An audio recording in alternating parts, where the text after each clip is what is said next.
welcome to Pop Chat. My name is Annette Tarpley. I'm the host, also the founder of the Passion of Poetry, and I'm delighted to announce with us tonight we have Sofia Starnes from Northern Virginia. Welcome, Sofia.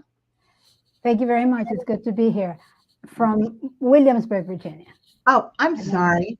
After I said that, I thought to myself, I should check for sure because for some reason I thought, I don't know if she is from Northern Well, Virginia. at least it's Virginia, so that's good. That is Virginia. We got the right state anyway. So um, I've been really anticipating this for a long time. Had to reschedule. Sorry about that. We had some That's okay. technical difficulties, including the beginning of this, and apologize for that, y'all. But sooner or later, we usually get here. So I'm We're very very happy to be here. delighted to have you. You are a former poet laureate of Virginia. That seems to be the case. Yes. And We're what very years? happy with that. 2012 to 2014. The term of a poet laureate is 2 years, and mine was 12 to 14. Wow, that's So amazing. it was, There's somebody that I know who's a poet laureate in another state. He might even be watching right now. I don't know for sure, but um, apparently the terms there are not well defined. I think somebody's been in the position for like 30 years or something, um, which seems insane. But yeah, in Virginia, it's actually codified. At one point, it was, by the General Assembly. So it's it's specified that it's 2 years, and so it's got a number of things. So which is yeah, good because it gives other it's Virginia has a lot of wonderful poets, yeah. and Gives each one us has something people, different to offer. yeah, gives them a chance as well. So, well, congratulations on that. What I usually do in the beginning, instead of me reading your bio, which sounds a little monotone and so forth, I give the stage to you and have you tell us about yourself and whatever you want to divulge, whether it be personal, your writing, of course, your poetry journey. And if you could do that and share that with us, that would be wonderful. So I'm going to give the stage to you. Well, I will try. I originally from the Philippines and in Spain. I was born in the Philippines of a Philippine Spanish family, and was raised there. But when I was just a young teenager, we moved to Spain, and it was a really kind of a drastic move. It's quite a big change, and I often think that that move there, determined a lot of my poetry. Although I always wrote, but I was not writing poetry at the time. But one of the experiences of that trip was that my father gave each of his children, we're five, a suitcase, and we were supposed to put in it whatever we could take. And if we didn't, what didn't fit in the suitcase, we could not take. So it was an exercise about the essential things in life. And what is essential to a 16-year-old may not be what is essential now, but it was an exercise in that. And so over the years, I think that has traveled with me, and I've had to move. Of course, we lived in Spain for a while, and then I married an American, a Virginian, and moved. Now the United States has been my country for close to 40 years. So this is home, definitely. But those moves where you always have to leave people, things, made me love poetry all the more and define the kind of poetry I write, which is looking for the essential things.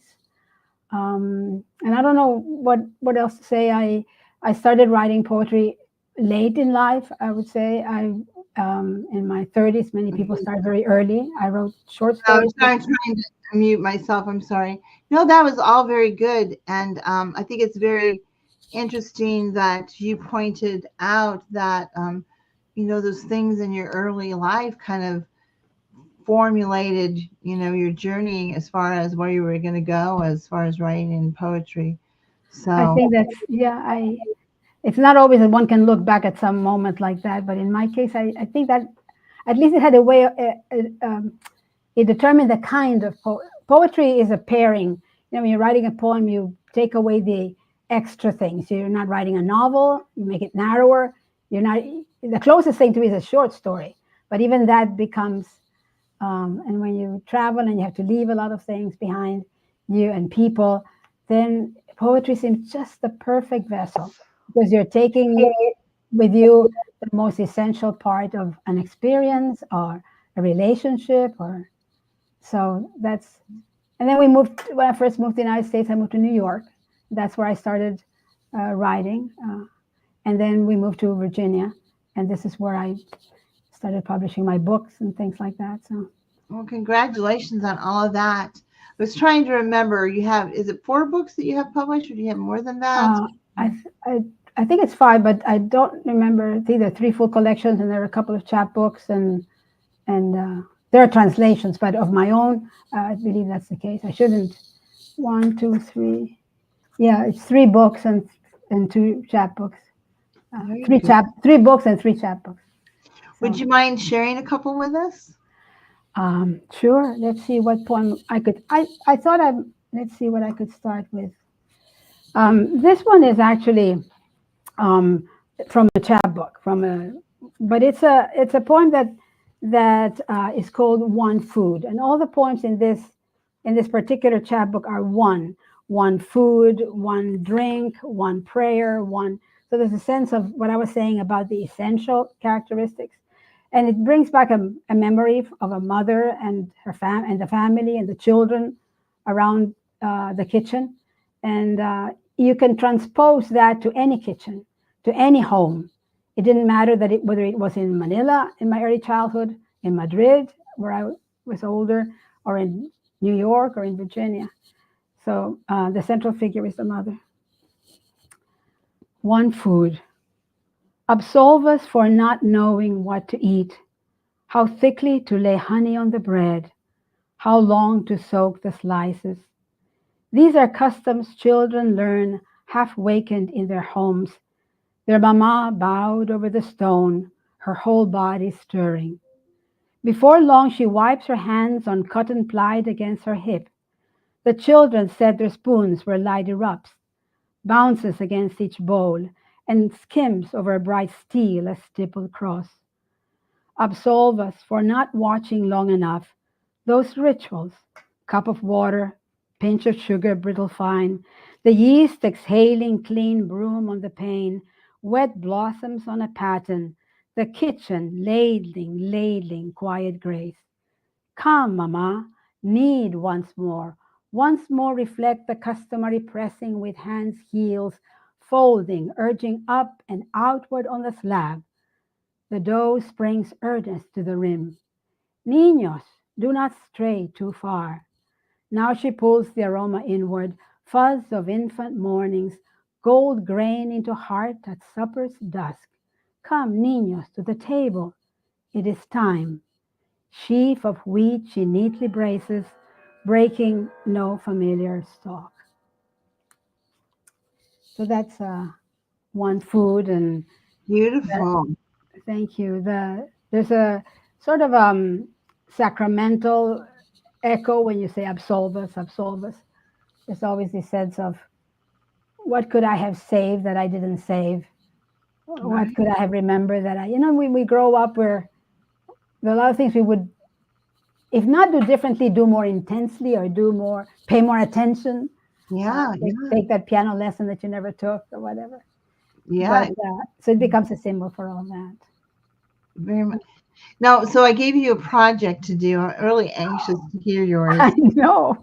Um, so, like I do, I offered you to come up with the title, and Yeah. go ahead and say the title and how you came up with it, because I thought that was Yeah. interesting how you Yeah, do it. that was interesting because I hadn't thought about that. That was part of this, but I think it's lovely.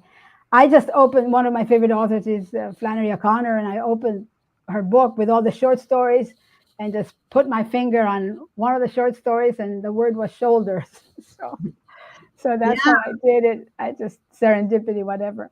I thought, yeah. well, you're tempted. No, I'll try it again. No, this is the one. So I sent it to you, and then I tried to work on it. I think you wrote a poem, didn't you? I wrote one also, so we'll both present, but you will present first. And if you don't mind sharing that with us now, I would love to hear it. I've been very anxious to hear you. Okay, this is the uh, the first exposure of this poem. I don't know. Okay, shoulders. How strange to call the lanes on both sides shoulders. There is the appeal, of course, of humanizing asphalt and oil stains. A wide road narrows to reveal shoulders used for bikers, walkers, even by star-struck pedestrians risking their lives. But shoulders are meant for the disabled car, not people. Until an officer arrives, peers inside a window, solicitous, kind, he brings the stalwart step of order, then moves away. Oh, who stops to mind the men working on the shoulder on hot summer days, dropping cables? Who pauses to call out the things they wish for or grapple with? We have two shoulders of our own on which to lay a mishmash of burdens. I lie beside my husband every night. I press my head against his shoulder, and the day's loads shift to and fro, debris or omen, penance or prize, our bones as nests. To err is to forego a shoulder, to miss leaning on the verge. There you go. That was beautiful. I love that. I love that. Was that exciting for you that you could do that and come up with Yeah, that? it's always well, the worst enemy of a poet is the blank page or the blank screen. Yeah. Because you don't have a landscape. If you have a landscape on which to work on, then you don't. So that's the worst moment. But at least you have a word, a prompt, then you trust the word and you hope the word will take you somewhere else. But it could take you anywhere, so you That never is know. I'm true. really looking forward to hearing you read yours. Oh, well, I wonder what the name of my title is. So, shoulders. Sometimes I find that some of my favorite pieces are actually from the prompts that my guests come up with. Uh-huh. So, I think it's I think it's a decent piece, but I will read to you here in just a second. I'm trying to get it on my screen so I can see a little better. Okay. Excuse me. Shoulders. Shoulders. How many times have I shrugged them in this life that I have thus far led? Shrugged them in frustration over situations of which I had no control. Shrugged them in disbelief with an added shake of the head as they spoke in congruent silence. Shrugged them in wonderment, the occasions of which are too numerous to recollect. Shoulders set in alignment with a perfect posture can exude self-confidence with an air of worth. Hiding the insecurities that were so easily detected when they were slouched. People who once doubted your capabilities can easily be swayed to reform to reform any hasty judgments. Shoulders, instruments calibrated to withstand the weight of burden. The burden can take on physical form, requiring the shoulders to have strength and tenacity. Yet, in a metaphorical realm, shoulders can carry an unsubstantiated weight. The weight of one's world can rest upon it. Shoulders. They can also be a haven, a place for the distraught to rest their head for comfort, a place where countless tears can be shed, each tear counted as a precious commodity. If you have need, if you have want, come and rest your head upon my unjudgmental haven. My shoulders will be here for you. Come, unload your weight. Let me carry your burden. That's it. Okay. It's nice that we both had the sense of the shoulder carrying the burden, back I and noticed I that. ended mine, with a night when you rest and then the burdens go from one to the other. So, Yeah, and I like that the way you use the shrug, the alliteration that you had. Very, very nice. Very nice. yeah. Yours is excellent too. Yeah, when you were saying yours with that, I can see some similarities. So sometimes there can be that, but very often there's two different versions. They Mhm. converge or they don't converge, but they um, go off into different tangents and different Mhm. areas, which is always great too, that you can take something and somebody's mind can go one way and another person's can go another way. And the So interesting thing is that when you start a poem, what is true is that if you're honest, the poem will almost always take you to what is most important in your heart, or yeah, something that at that moment is very crucial in your heart. yeah, So you beware when you start a poem, yeah. because you have to let it take you where it will. Yeah, it's interesting, isn't it? Sometimes I'm sure when you go down to sit and write a poem, you have in your mind where you want to go, and then it goes off Yeah, to and that you other just, yeah, way. Yeah. yeah, So it just goes where it needs to go, doesn't yeah. it? Yeah. So how long have you been writing? How old were you when you first started writing? Well, I was writing. I've been writing all my life. It was interesting because my mother had four daughters, and she named me Sophia for an aunt that she had who was a writer. So I think from the very beginning, she decided of her four daughters, this one was going to be the writer. So she was very encouraging. So I would write, she would have little stories, but I was afraid of poetry. I loved. I remember listening. One of my first exposures to poetry was William Blake, and I love the lines: "See a world in a grain of sand, and heaven in a wildflower. Hold infinity in the palm of your hand, and eternity in an hour." And I thought that's what I would like to do for my life. I'd like to do something that puts you in touch with the essential things. But I was afraid because poetry is, you hear about a lot of people, living very sad lives and difficult lives, and I was having trouble with that. But then, when poetry calls, and when my departure from Spain really obligated me to focus on essential things. So then I really started. So that would have been in 1986, and I was in my 30s. So you then you start writing.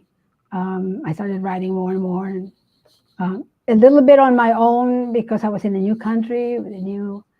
But soon you start meeting people who also write Yeah. and that's nice. But You made mention, I think, you were kind of scared of it because, excuse me, I think that there is some tragedy amongst the poetry world. I mean, there's some poets. I remember going to an event one time, and all they were doing is talking about how poets were depressed people and yeah, all this other stuff. And I thought, well, that doesn't have to be. I mean, I think that probably we get that rap because, excuse me, everybody feels that way sometimes. I And think we express it, right? So, mhm. so they know. We express what others are very often thinking, but don't. And I think it also happens. And this is something my husband says is, I have to keep you happy so you can write your sad poems. What he meant by that is that if you can find an anchor, and it may be different things for different people, but if you can find an anchor, poetry is, you have to go to the edge. Poetry takes you to the edge of the emotion, to the edge of the experience. But it's comforting if you have an anchor that can pull you from the precipice. And sometimes some people haven't had that anchor, and that's when then it can become. But I think the anchor is, at least in my case, it's been always very important. But then yes, as you said, you venture out into and take risks about saying certain things that.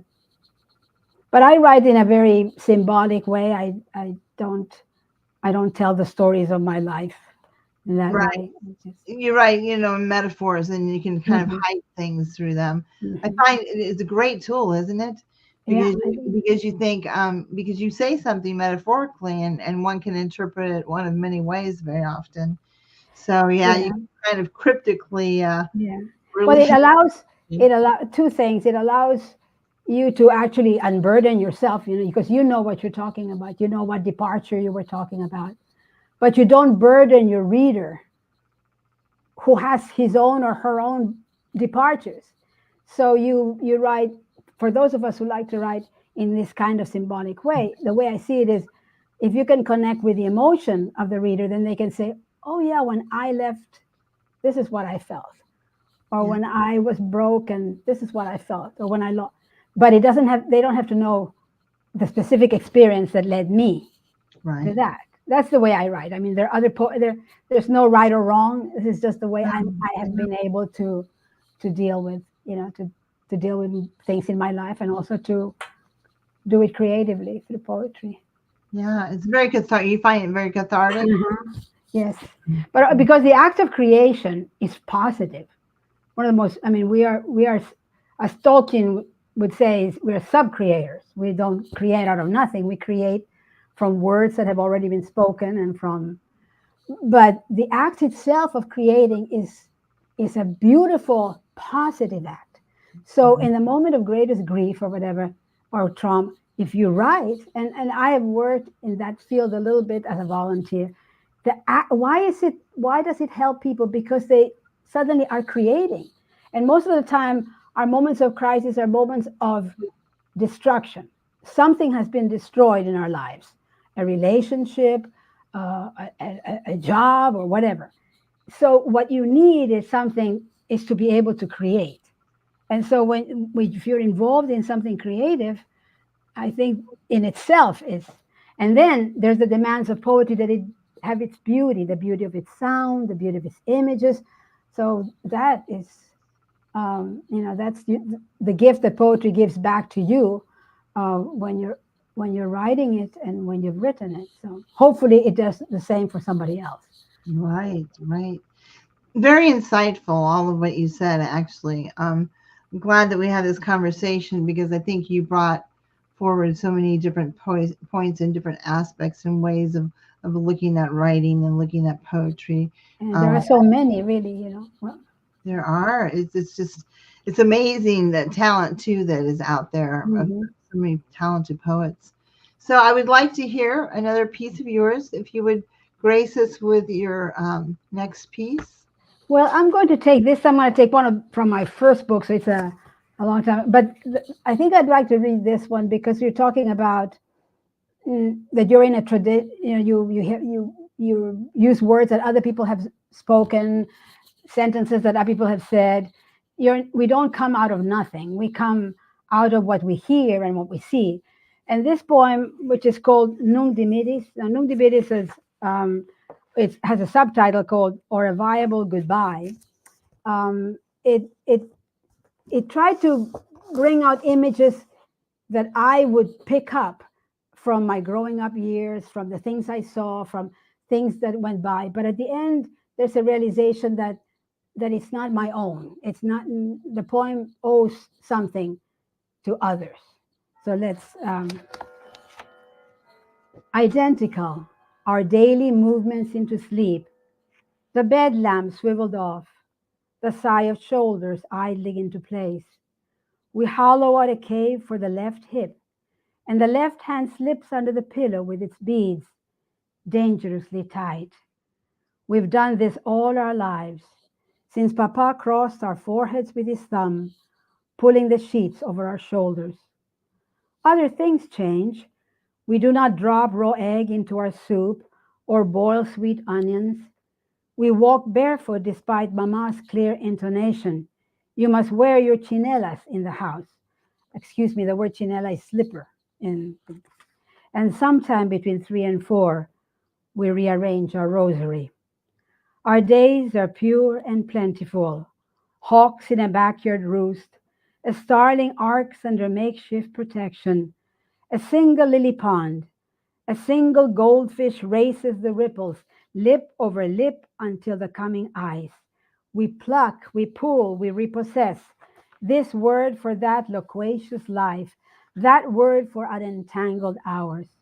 The neighbor's foxglove spring, the next door gutter pouring out its rain, the singular procession trickling by with its own widower. Once more, we open up the linen, peel after peel, unroll the black stone litany. Through them, with them, in them. So little have we done to call our own. So little.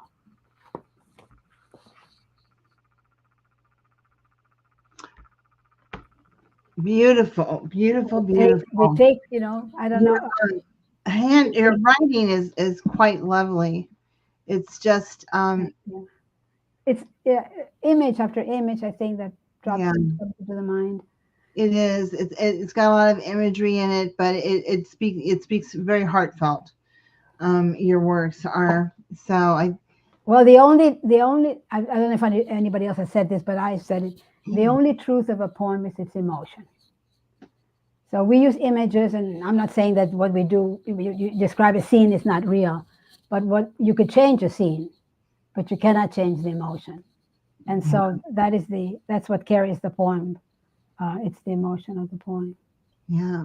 So if you could define what your definition of poetry is, what would it be? I was afraid you were going to ask me that. Well, first of all, it's a creative endeavor with language. You cannot take away the fact that it's language. But the thing that separates poetry, I say, is that it takes you to a place where prose cannot take you. So you read an article in a newspaper of an accident that was horrifying, and you're moved. You're moved because of what it describes. Yeah, But in poetry, you are moved not by the what, but by the how and the connections that it opens up. So poetry has is a layered creation of reality, a layered recreation of reality through language. And of course, it has its tools that we use, whether it's alliteration or rhyme or free. But it has. Emily Dickinson said she would recognize a poem if her head. I think she said her head flew out of her body or something like that. I think it's. I can tell. I got there, but not through prose. I could never get it through prose. The closest thing would be music. You yeah, you you listen to a piece and you go somewhere. You listen to a sonata and you don't know how you got there, but the music took you there. And the closest thing to music is poetry. Music is poetry without the words. So indeed, indeed. Have you ever written any lyrics? for music, no, I've never done that. That would be that would be very nice to do. But I've never. I love music, but I've never been a lyricist. I just Um, started doing it a few months ago after having a guest on who did it prolifically, oh, and and what's the experience like? Are you? I've done seven now, and they're all in Oh, videos. I do the videos then. I uh-huh. hired somebody to put it to music, and So then in other words, did you start with the music and put you started with the lyrics and somebody put it to music? Oh, yeah, how nice. yeah, Okay. yeah, yeah, yeah. Okay. I Now, don't think one I time can put I it. had a musician friend, Alan Johnson, who came up with. He was a musician, but he also did a lot of our narrations. And he came up with a musical piece, and I said, "Do you mind if I write a poem to go with it?" So that is a video. I think it's called "A Day Like This," or I'll look it up. I'll look for yeah, it. yeah. Yeah. It's a lovely one. Hmm. But yeah, it's kind of fun. So I Well, they never, are very. You make a point that music and poetry, even sometimes I'm afraid that we may have lost some of that music in some poetry, and we need to recover it. And if it's rhymed, it's beautifully rhymed. If it isn't, it isn't. But there's a cadence, there's a musicality, an interior that is reflected as you read the poem aloud. That's why poems should be read aloud, yeah, even when you're by yourself. Even if they think you're nuts, but you should read yeah, them aloud. yeah. They make a difference. Yeah. Uh, so So one of the questions I ask everyone who's on here, and you will not be saved from the question, and that is this: tomorrow you come across Aladdin's lamp, and you are I granted come across. I'm sorry. Aladdin's lamp, Oh, and Aladdin's lamp. you are granted three wishes, whatever you can wish for. It doesn't matter what it is. Doesn't have to Oh, be related to poetry or writing. What three wishes would you wish for? oh my goodness! You didn't prepare me for this. No, that's okay. No, whenever it is, but it's very good to have it It's very yeah, no, I think it's wonderful that you come up with these things. I don't know. I'm afraid to make a wish because I've I'm so grateful for so many things. Um, I yeah, would wish for a sense of presence that I would live each moment fully to the present in the present. That I would live. I would wish for that.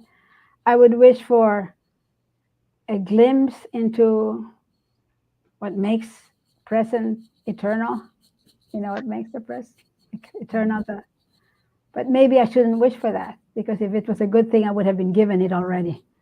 Um, I don't know. You can use, you can go, I wish for peace on earth and all these things. But as far Right. as personal things, I just am, um, I've been blessed with a home and a husband and the possibility of writing and meeting writers. And I don't think I, I would, I don't even think that I would wish, well, I wish I could write another book. No, not even that, because each book comes as a gift. I have one now that's in an editor's hands, and we'll see what happens. But I trust that it will, when it comes, it comes. So I know I haven't answered your question properly, but I just don't No, know. I couldn't. that's okay. Everybody comes up, even if someone says, I don't know, I can't think of anything. There's no wrong answer. Yeah. So it's just out there and people can respond however they want. I And think it's a good question, because it forces you to look at yourself, look inside, and what is missing in my life and things like that. And I know there are things that are missing, but they may be missing for a reason. And I'm afraid to wish that they were not missing. I gotcha. Okay. I totally get it. So Yeah. no, your answer was fine. It was great. Um, so actually what I would like you to do is read us another one of your pieces. So Let's see what. we Let's need see. to be Sophiatized today. Let's see what I would like to read from here. This is we were talking about how the world is a metaphor, and I learned that very much. My mother lived that way, and she was things were essences. It's not that they were important for what they were, but they always stood for something else. So there's always a door to be opened, a path to be walked. The chair was not was not just a chair, but it was the people who sat in it. So anyhow, there's a sense of something else. And so the first poem in this book, The Consequence of Moonlight, is called Invitation. And I think it's a kind of an invitation to people of how I would like them to read a poem. Invitation. Imagine one magnolia in the yard, a solitary grosbeak out of reach on a solitary branch, the season's final archive of ascent. Imagine that it drops a leaf. Your glance catches it, forgoes the arbor and the driftwing and the extent to which we live, to reconcile the iris with one sky, one tree, one mortal bird. Intent. It's all about intent, as with the eye no more surveyor but a lover in the momentary light, or with the moon drawn resolute when tugging at the mist, the immaculate lagoon, the girl in mid-discovery. At last, she stirs, full weight on little feet, her focus on the door. How green each word outside her room. So Beautiful. these are. It's interesting because this is the first poem in the book, but it's the one that I wrote last. I had Oh, a collection done, and I thought it needs a beginning. It needs, and so I wrote this poem, and it wasn't very difficult to write because I already had the landscape, sort of what, and then things came that you don't expect. But it's all about poetry. Is also about focusing on little things, focusing on the leaf, the magnolia, the tree, and then discovering that there's something beyond them. That there's always a green world beyond that, like a door. So a poem is always a door. mm. So, and the word, I use the word there, intent, because I think, we live, if we live with that intention, then we would live fully the different moments. We can't always do that, but poetry forces you to, It or does. invites you to focus. Would you say the poetry is a passion for you? Or that I you're passionate about it? I think without it, I don't think yeah, I think yes, I would say yes. Um, Not so much a passion for this or that poem, but a passion that was reflected by William Blake, to see a world in a grain of sand and heaven in a wildflower. Hold infinity in the palm of your hand. Poetry is what allows me to do that. When I'm in the middle of writing a poem, I'm there where the where I'm supposed to be, where and that is priceless. That's if I feel like I'm doing that, then I have a passion. If I'm stuck, then I don't feel very good about it anymore, and I wish I didn't have it. So it's not so much a passion for a particular poem, but it's a passion for what poetry can do. It's also, it also becomes frustrating because there's always what the word could not say, the reality you could not reach.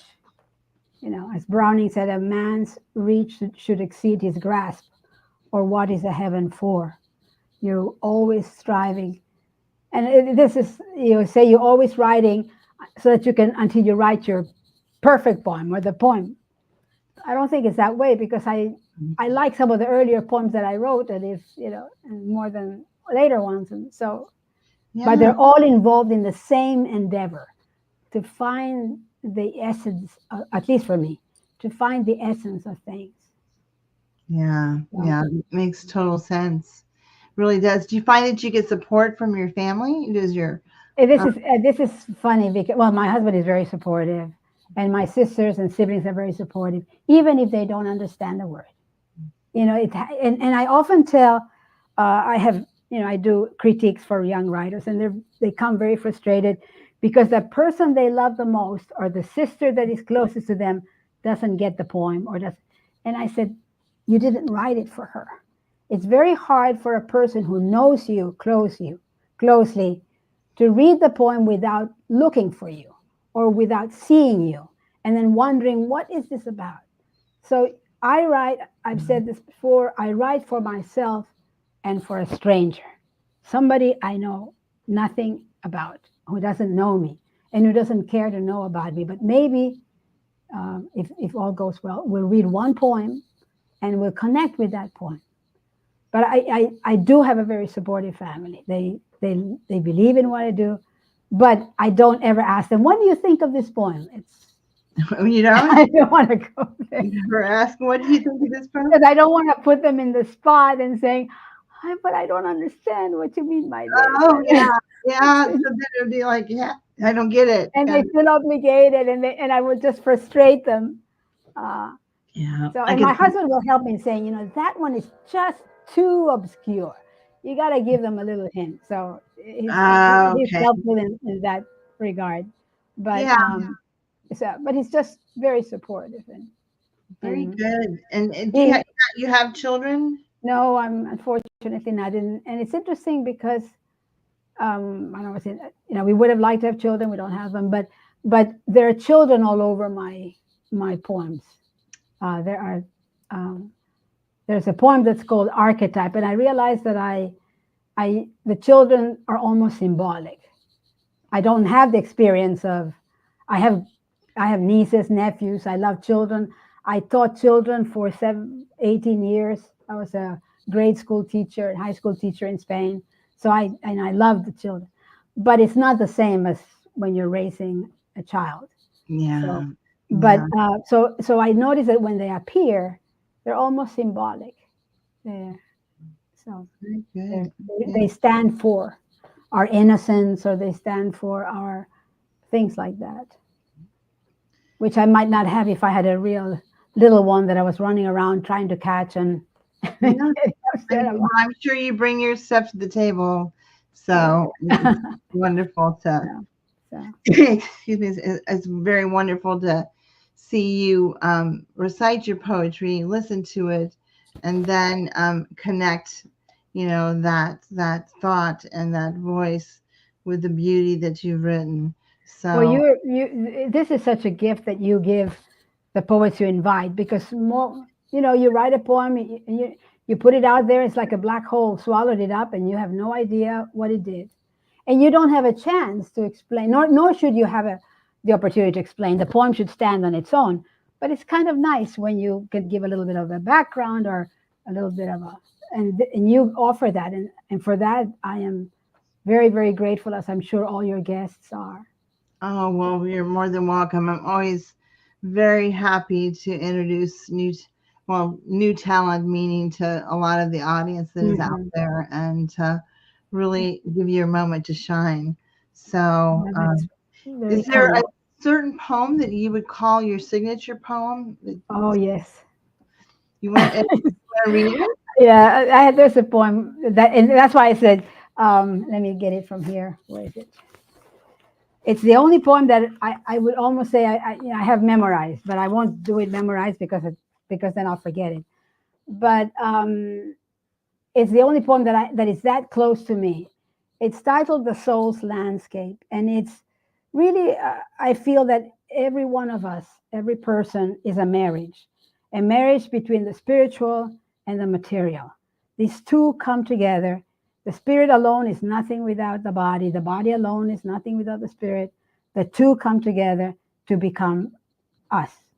And so that is the soul's landscape. And so the poem starts to try to imagine the soul realizing it's going to enter, become embodied.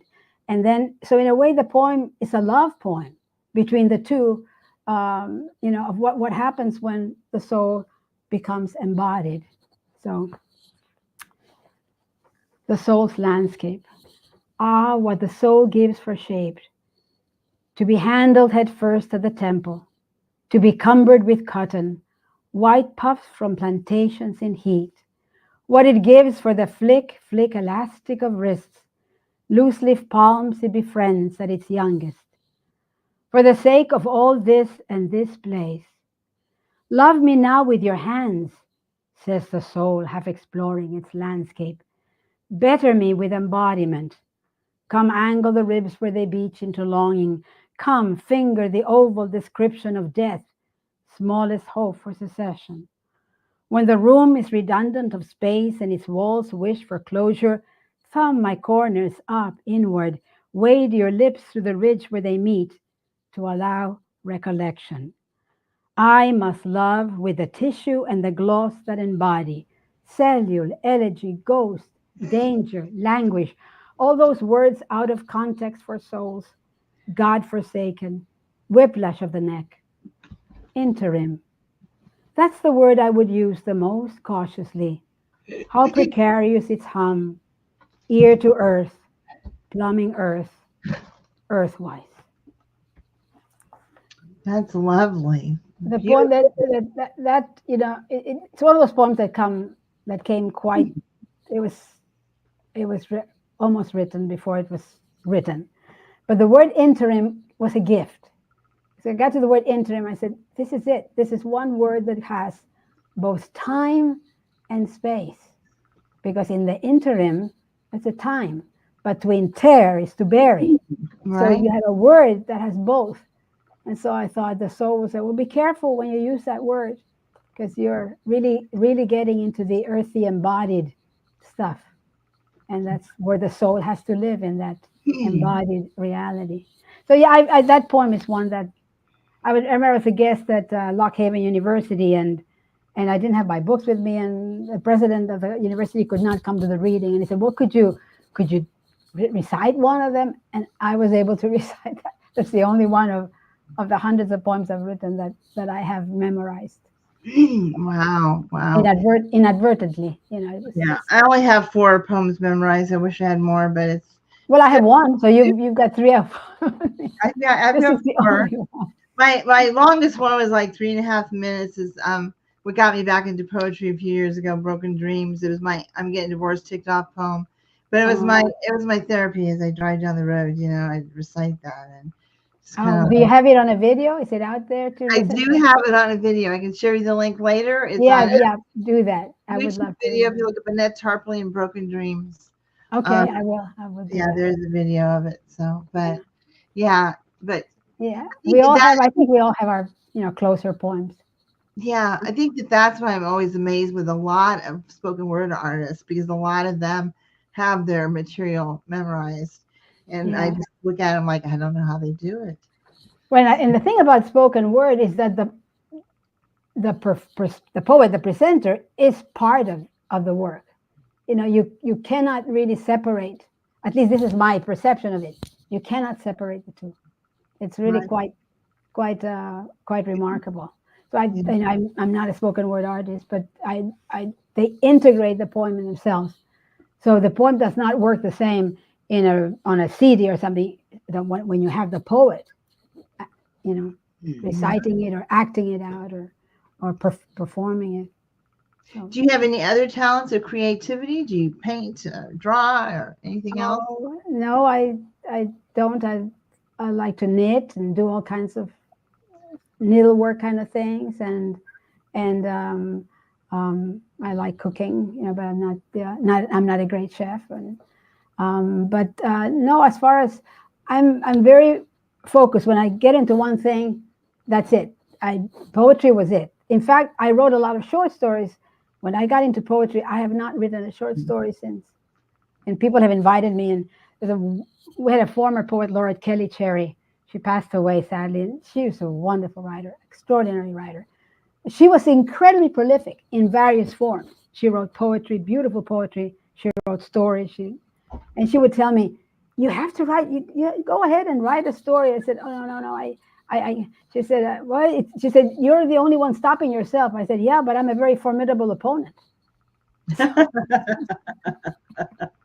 Yes, indeed. So I love Carrie. She was a poet laureate just before I was poet laureate, and Yeah. she. How long ago did she pass? It's Oh, I wish I could tell you. been a four, while. 5 years, 6 years. I don't remember I was exactly. looking She up. was ill for quite a while, but I was looking I, up information on poet laureates, and I don't know if she was the one. I sent someone a message to that when I really delved into it later, found out that they were no longer here, and I thought, oh gosh, I wish I wouldn't have. But she was somebody I tried to contact yeah, she before I passed found away out. some years ago. And Yeah, then you have a picture there that you put up with me with Margaret Ward Moreland, who was also a former poet laureate. And it was interesting because I was invited to give a lecture, actually just in Lynchburg, where you say I think you work, yeah. um, at a retirement community there. And I did not know that she was a resident in the retirement community. And Wow. I found out a few minutes before I read. And fortunately, I had an anthology with me that had her work. Oh, So when I started the reading, instead of starting with my work, I read one of her poems, and oh. it was so sweet. She was delightful, extremely brilliant I'm woman. sure she was delighted when you do that. Felt Oh, very. she was pleased, yeah. And then we took some pictures, and then now she passed away only recently. I think she was close to 100. She Who passed was away that? last year. Who was that? Margaret Ward Moreland, I think is her name. She was Okay. poet laureate long before I was poet laureate, a long time ago.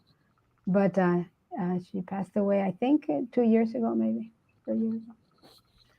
Well, I want you to share another. We're coming to the end part of Uh-huh. the show, so I want to hear more of you. Why don't you go ahead and recite two back to back, Two and then back to back. yeah, and then we'll come Okay. back and start closing it Okay. out. Okay. Ask you some more questions. Well, let me see what I have here that I set aside. Um, well, let's see. We'll do this one, and then maybe I'll do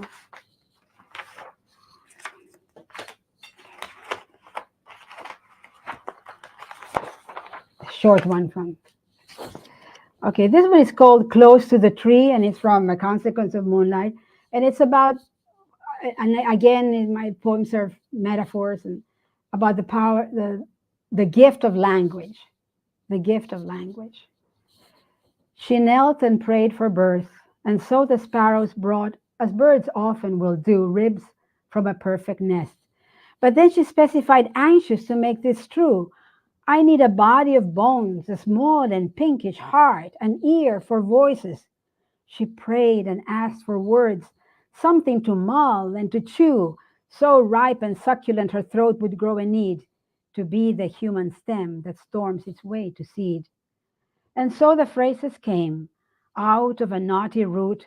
She was no longer shade, she was part need, part girl, mumbling of an eternity slim as a daylight page, slim as an eyelash wick, too slender to be flare. And then she spoke of lips, of kisses made for veins, bodies that claim a pulse to keep their wrists from rest. Restless at last this place for girls with godly aches. So our ache for the divine is the reason we have, I think, a gift for language. And uh, let's see, this one, I don't think I'd like to close with this one, but oh no, let me do this one. This is a poem that appeared in poetry. It's called Lovers, and it is in a Philippine form. Here we go. There's a Filipino, I don't write in Tagalog or Filipino, but there's a form in Philippine poetry called the Tanaga. And as a tribute to my country of birth, I'd like to read it. It's in quatrains and it's supposed to rhyme, and it's called Lovers. And there's a word, only three words in Filipino, which is mahal ko huwag. My love, mahal ko, my love, and huwag is don't. So, under a mauve sky and strips of dusk, the enduring land. Come near. A distant sun slips between clouds, bleeds on the sand. Her hands reach for an iron pin or a key to unlock the door, and then for fruit, the sweet lanzon, once hers, now his to explore. Their thumbs peruse the peel. Are we being transformed? Mahal ko huwag. Don't ever change. The sea starts and ends at their feet. But though the waters roil, rise perilous, all is well, all will be well. She brings her lips to house his breath. For her, he will yield his shell. And it's I think it's appropriate. It's speaks of my Philippine ancestry, but also of my marriage to a different culture, different country. This is a lovers, one from the Philippines and one from another culture. And Yeah. so there you go. It's beautiful, beautiful. All your works are very lovely, and it's Well, you're really been very an kind. honor and a pleasure to listen to you and to hear your words. And you can certainly tell why you were poet laureate. So, Well, thank you. You've been very kind. Thank you so much. And I look forward to listening to your poems and watching you read and your videos. well, thank you very much. So, in closing, I think what I'm going to do is have you um, maybe address to the audience or and to people who maybe are interested in writing that haven't written, how they can do that, or they want to write but they can't. They're not really a writer. How can they go about writing poetry? What can they do? Well, the closest thing we have is language. You know, an artist paints and then we gives the work goes away. He can't keep the painting. But a word is always ours and always universal and always for the other. So start with a word. There's something inside your heart, inside your life that you'd like to share. Start with a word, and the word will take you to another word. Now, some people are more image oriented. Start with an image.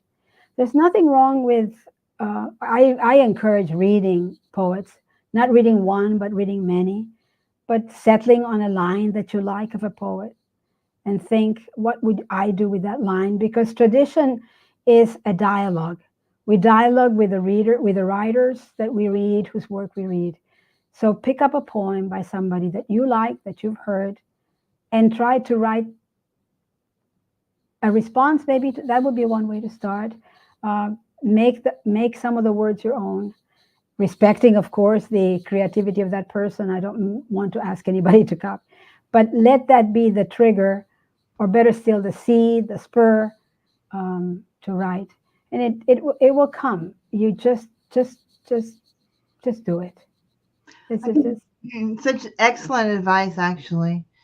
So it's I always want to try to instill poetry more into our society and really get it out there and get it kind of infused, and don't know how to do that. So well, anything. what you're doing does it, because there would be no poets without listeners or readers. So to have the opportunity to listen to a poet, or to have the opportunity to have a listener for your poem. The poem is never fulfilled until it reaches a reader. The poem is never complete until a reader makes it their own or responds to it. So I think the reader is absolutely crucial to the. I And if think we that could that's encourage readers actually of poetry, then we will have writers of poetry. right, right. I think that's very important, and I haven't heard anybody really say that like you do. You know, a poem really doesn't meet its destination, I guess, so to speak, until a reader, Until a you know, reader is yeah, when I was I know you're closing, but when I was poet laureate, you have a project, or you want to have a project, and I published a book called The Nearest Poem Anthology, and my invitation was to not to poets, but to readers of poetry, to pick a poem that they liked and submit it with a little essay or note of why that poem spoke to them. And I felt that with every action, that poem was being fulfilled. And as many times as a poem is read, it is being recreated and reborn and fulfilled again and again. So you yeah. first write for yourself and for that stranger, and you never know who that stranger might be. But it's important. Don't put your poems in a drawer. Yeah. Find I a think way out. It can be your friends. Start with that. A poetry. We have in Virginia. We have the Poetry Society of Virginia with a lot of activities in different parts of the state. Just meet other poets so you won't be discouraged. But at the same time, poetry is a personal endeavor. You yeah. not an individual endeavor, a personal endeavor. So you put your heart in it. Yeah, It's, you've really enlightened me a lot with those words and things that you said and the different perspectives you're giving on it. Because you what you brought up, I haven't thought of a lot of well, yeah. You've enlightened. I think it's us in many ways, and I think by saying what you've said, it just gives more. Really gives poetry more of an importance as far as what we say is not enjoyed until it reaches the hands or ears or and you sight. think of somebody like Emily Dickinson, who was one of my inspirations. I don't write like her, but she inspired me because she lived not. People think that she was an isolated. She wasn't isolated. She had family. She wrote numerous letters, but she preferred to be on her own, and she had her calling, and she wrote and wrote and wrote. When she died, they found her poems in little packets, prepared in a way that somebody would. So even though she only published 3 or 4 poems in her lifetime and didn't want to do more, she knew that a person would have to come to fulfill the poem, and she Wow. had them prepared in little packets, and that's how they Hmm, were able to publish I them. didn't And know that about her. That's that's marvelous. really fascinating. But it's fascinating when I think, and that gave me permission, because you're right, and you don't in a new country, um, and you don't know if anybody's going to read your work, or whether you're going. It doesn't matter. You write and you just write. It does matter that you try to get it out there, because as we said, it needs a reader.